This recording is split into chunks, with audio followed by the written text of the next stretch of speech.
We hear of many of the interfaith groups.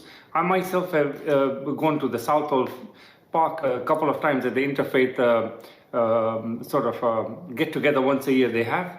And it's a nice sort of initiative.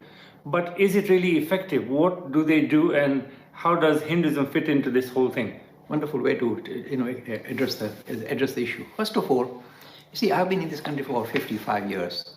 And since we had these atrocities, terrorism, etc., the government decided to promote interfaith groups. The government pumping a lot of money to try and somehow resolve the issue of homegrown terrorism.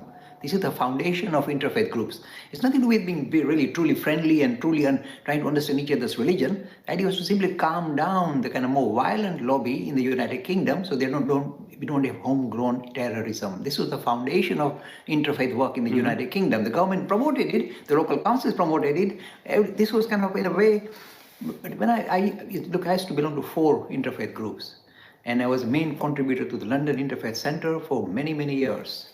Let me tell you my experience. You see, these are purely tokenistic groups, as I said, meant to try and calm down the violent elements so that we don't have homegrown terrorism. Simple as that. And the governments, I suspect, pumped a few million pounds into this. And of course, there are certain lobbies that are very keen to take on the money and say, of course, we are going to make sure that we don't have terrorism in our group. But then you see, this was, kind of money vested, because the people who are going to be terrorists are not going to belong to this group at all. They don't belong to interfaith group at all. So they're completely vested money. So the whole thing was a complete, showmanship. There's nothing. You just get together, have cakes and tea, and pat each other on the back. Say, I like you. In your heart, you're saying this guy's wrong, but let me just play ball with him and make him feel comfortable. Give him a piece of cake and tea and so. This is the only thing they were doing: tea and cakes, nothing else.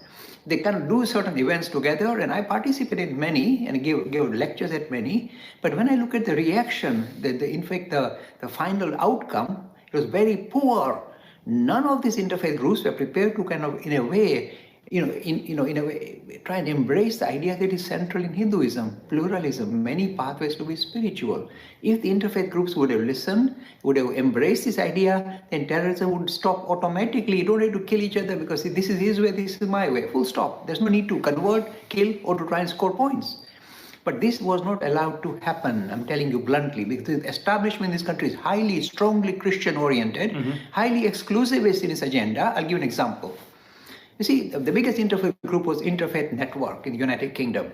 And the way they kind of choose the participants is very interesting, because this is done by politicians. It's purely a political ploy. So the politician was asked to kind of decide how to set up this interfaith network and give a lot of money, paid a lot of huge salary, was somebody who would then pick and choose the person from another tradition that he feels comfortable with. So somebody like me, he would run away. He knew me extremely well. He heard me speak at many venues. He would run away from me because then I present the idea of pluralism. He doesn't want that. He wants some kind of exclusivist movement within Hinduism to be presented as part of the Hindu contribution to the interfaith network. He did this repeatedly. And I kept pushing, but he would not, in a way, allow me to interact. At one part of the particular meeting, I must point this out. It was very interesting. There was a meeting where they said the elderly people from these various different faiths will talk to youngsters from other faiths, just talk and convince them and try and talk about how we relate to each other. And I went with my daughter. She was much younger, by the way. And the 2 chief executives sat down because they knew my daughter comes from the pluralist tradition. They sat down with Sita. This is really true story.